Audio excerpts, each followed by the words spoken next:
Welcome to Medication Monday. This is where we go over a different EMT drug. We do it specifically in EMT drug card format. As always, follow your local protocol and scope of practice. Enjoy.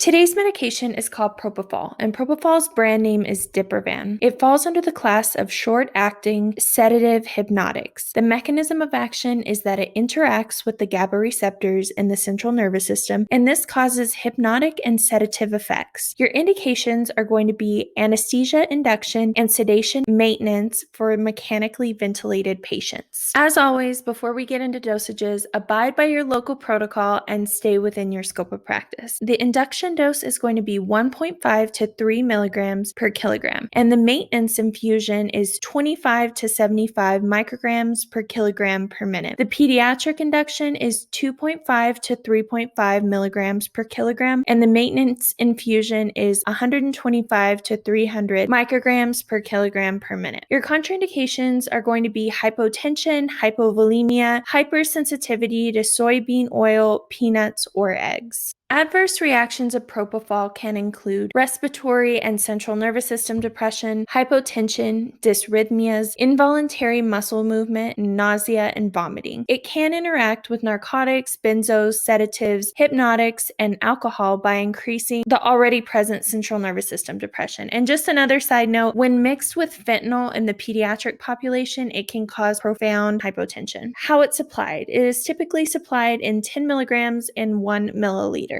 Just a few side notes about this medication. Propofol is said to be the medication that assisted in the death of Michael Jackson. Now, there were several other medications in his system like lorazepam, diazepam, and midazolam, but I believe the coroner's report said that the cause of death was propofol intoxication. It is referred to as the milk of amnesia, and it's mainly because the IV preparation looks like milk in the vial. Avoid rapid IV push to the elderly and disabled or those with systemic diseases, and constantly monitor for signs of hypotension or apnea, as this is a side effect with the medication, but it can become life-threatening. Onset is usually less than 1 minute, and your peak effect is typically 1 minute, and the duration is however long the infusion lasts. As always, remember to abide by your local protocol and stay within your scope of practice. This video is purely informational for those in the EMS field and never meant to be used in the place of medical direction, local protocol, or formal education. Thank you guys so much for watching every single week, and I will see you next Monday. Bye.